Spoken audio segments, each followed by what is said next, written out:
व्यस्त हम अभ्यस्त, तुम व्यस्त हम अभ्यस्त, तुम मसरूफियत के हम इंतज़ार के। कविता है, कुछ मसरूफ़ वो रहते हैं, कुछ मगरूर हम रहते हैं। कुछ मसरूफ़ वो रहते हैं, कुछ मगरूर हम रहते हैं। कुछ गिला वो करते हैं, कुछ सिला हम सहते हैं। कुछ कुछ बाना वो बुनते हैं, कुछ कुछ ताना हम कसते हैं। बहुत मोहब्बत वो करते हैं, कुछ कमसी तो हम करते हैं। कुछ कमसी तो हम करते हैं। कुछ मसरूफ़ वो रहते हैं, कुछ मगरूर हम रहते हैं। नैनों की तकनी वो तकते हैं, नैनों की तकनी वो तकते हैं। कहों की कथनी हम कथते हैं, कुछ थोड़ा पीछे वो हटते हैं। बेसबब आगे हम बढ़ते हैं, बेसबब आगे हम बढ़ते हैं। हल्की खामोशी वो रखते हैं, हल्की खामोशी वो रखते हैं। दिल की जुबानी हम कहते हैं, मन भावों में दोनों हम रमते हैं। घन ख्वाबों में दोनों हम मिलते हैं। कुछ मसरूफ़ वो रहते हैं, कुछ मगरूर हम रहते हैं। मैं डॉक्टर अदिति गुलेरी धर्मशाला हिमाचल प्रदेश से आपके समक्ष उपस्थित हूँ। निखिल प्रकाशन आगरा का बहुत बहुत धन्यवाद, जिन्होंने मुझे ये सुअवसर आज प्रदान किया है कि मैं आप सभी के साथ रूबरू हो पा रही हूँ।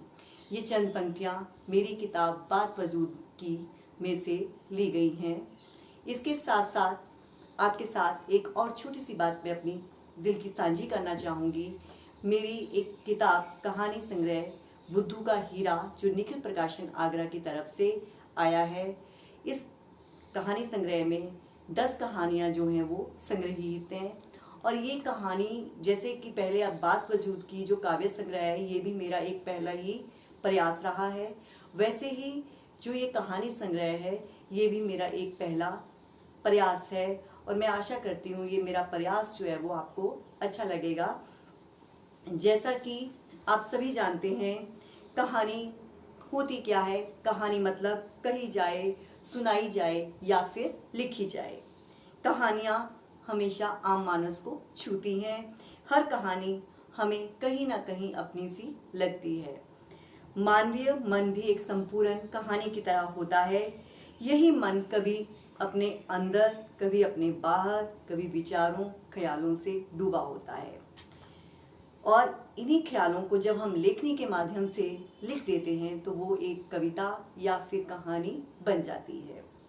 कहानी से मुझे आज भी याद है, अपना बचपन मुझे याद है कि जब हम लोग छोटे होते थे तो हम लोग अपनी दादा दादी के घर जाते थे, और वहाँ पर जब भी रात का वक्त आता था तो हम सभी भाई बहन जो थे वो झगड़ा करते थे कि हमने दादी के साथ सोना है, और सभी यही कहकर बहुत हम एक दूसरे को तंग किया करते थे, और इससे दादी जी भी तंग हो जाया करती थी। तो कारण सिर्फ ये होता था कि बीजी हमें बचपन में वो कहानियाँ जो थी वो रात के समय सुनाया करती थी, और वो कहानियाँ हमें सुनना बहुत अच्छी लगती थी, और शायद इसीलिए हम लोग आपस में झगड़ा किया करते थे।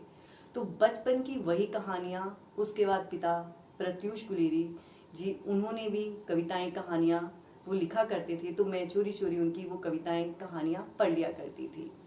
तो फिर धीरे धीरे वो संस्कारों में जो चीज़ थी वो अपने आप स्वयं चलती आ गई, और मुझे पता ही नहीं चला कि मैंने कब कोई कविता या फिर कहानी लिखना शुरू कर दिया। तो पहले काव्य संग्रह और अब ये कहानी संग्रह बुद्धू का हीरा जो है वो आप सभी के समक्ष उपस्थित है।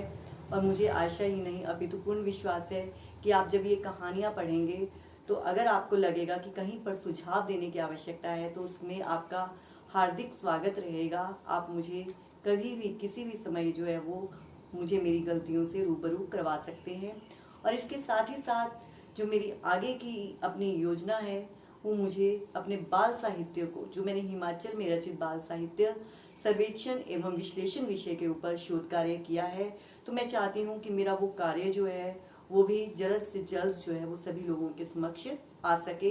तो उसके लिए मेरी अगली योजना जो है, एक अपने वो किताब जो है वो निखिल प्रकाशन की तरफ से निकलवाने की मेरे मन में है, और आशा करती हूँ कि वो भी पूर्ण होगी। और इसके साथ साथ एक और काव्य संग्रह जो है उसके लिए भी मैं कार्यरत हूँ। इसी के साथ आप सभी का बहुत बहुत धन्यवाद।